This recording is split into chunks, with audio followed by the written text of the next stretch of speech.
So I think you can build a very big business in any industry. What you need to figure out is what is your right to win in that industry. So there's one thing that if you have some experience, whatever things you will be building out of first principles, at least you can avoid those mistakes. You can avoid making mistakes that first time founders make if they're directly starting out rather than learning.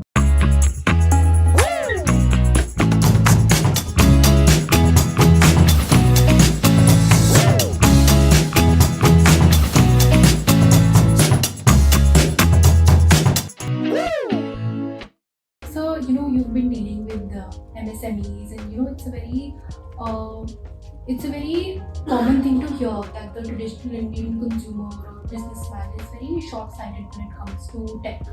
So, how important is it for Indian businesses to have tech at its core, considering the future that there is in India for tech? Sure.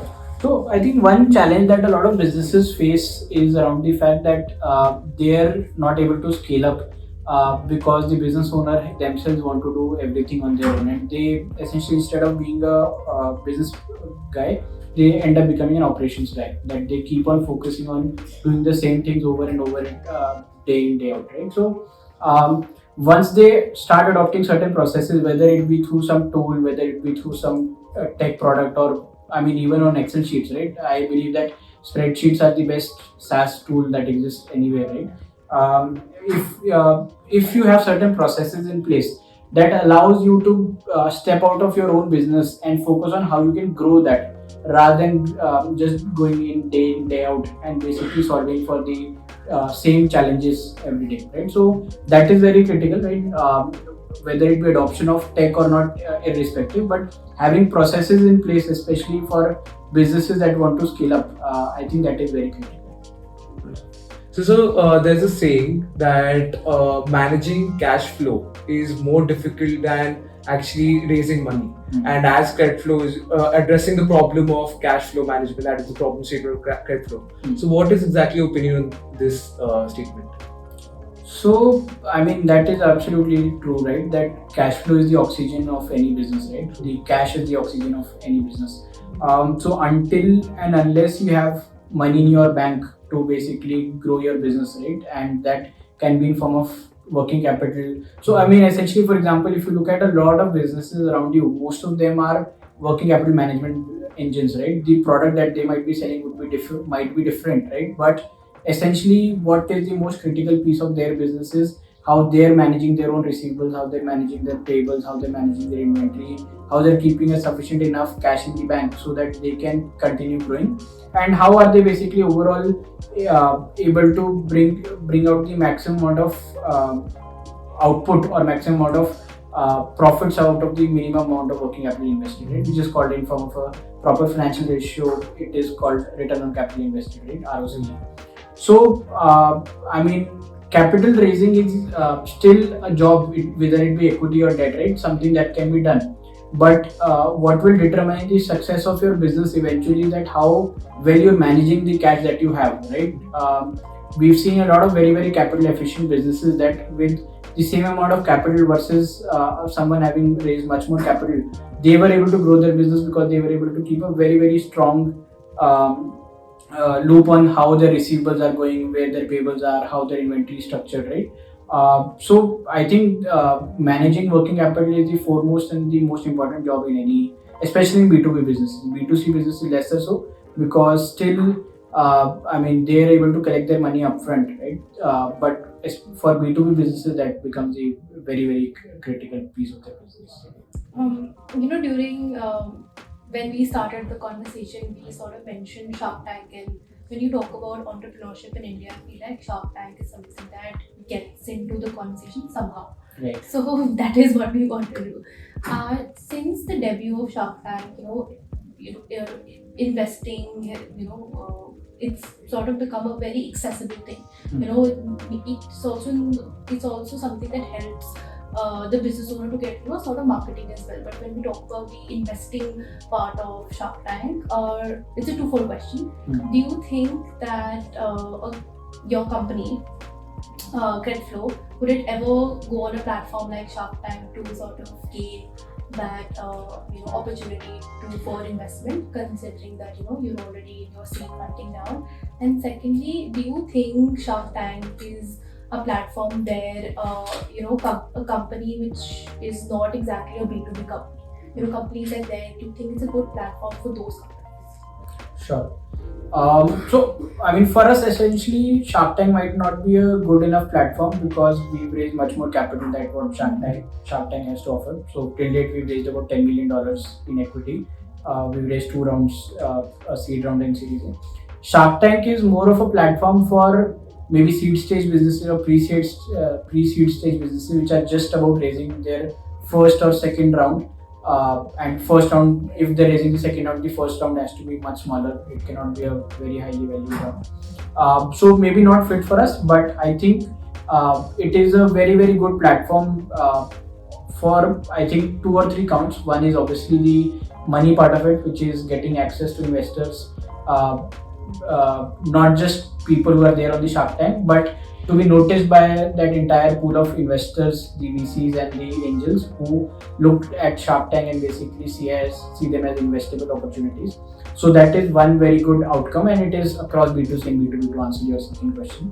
Second is a marketing platform. So we've seen, I mean, basis reports that a lot of all of these companies which feature on Shark Tank, right? They get a lot of traffic after they're featuring, and their revenue zooms up very quickly, right? I think it is a very very great platform, and not just for maybe more for B2C platforms, lesser for B2B, but still even for B2B platforms. Finally, we need to recognize that at the end of the day, the decision maker is a human being, and he might be seeing Shark Tank, right? And he might take a decision that this is a platform that this is a product that might be useful for our company as well, right? So I think even for B2B companies, the although the extent might be lesser in terms of the marketing opportunity, but that still exists.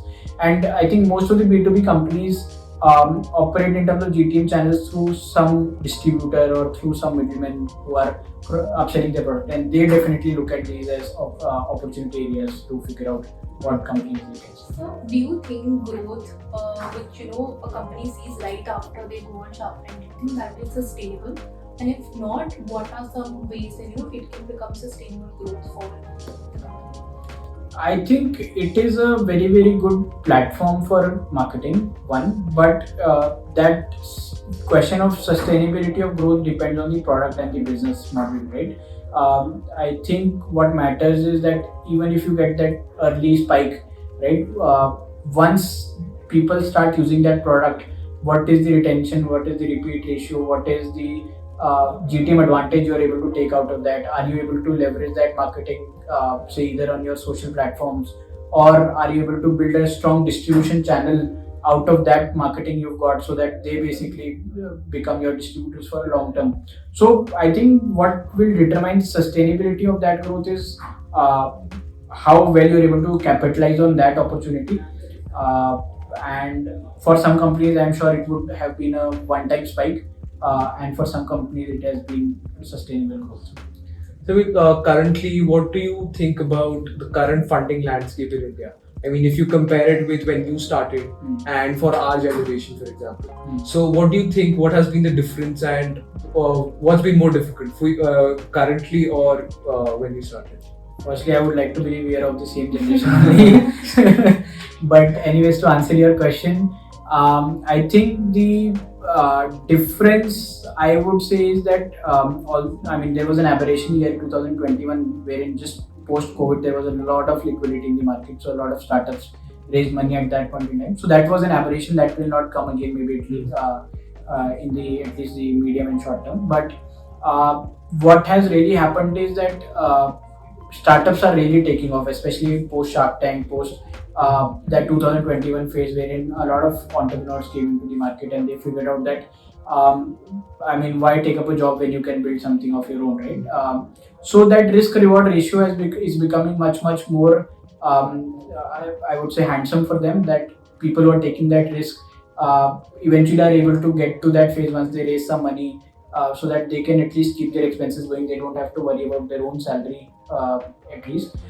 In terms of the fundraising environment, I think 2023 2022 made post 22 made 23, and even this year it has been slightly muted because of the fact that there have been a lot of global downturn post COVID. There was a lot of liquidity which is now being pulled out because of high inflation everywhere. So that will continue to be. I think what will sustain is that businesses which are sustainable, which have a strong business model, which have fundamentals, will grow, and ones which were basically built on thin air, which didn't have very strong fundamentals, were chasing GMV and high growth without fundamentals, they will die out, right? So I think that is a sustainable trend that will continue. In terms of overall fundraising, I think there is a lot of opportunities, especially at seed stage and Series A stage, both in India and outside India. I mean, even domestic investors, the number is sheer number is very high. Series B onwards, I think the number is something that has to grow for the company which have already raised Series A to sustain, and I think that will grow. I think we see a lot of investment from government, from foreign investors that are very interested in India, especially given that China has slowed down. That people who were earlier investing in China, they are shifting to investing in India because they see this as an equally large opportunity. And China being very unpredictable, India is always a ray of hope. So for freshers, maybe skills matter less. What we are looking for is the right attitude and the right will to succeed. But at the same time, some basic tenets like communication skills, smartness,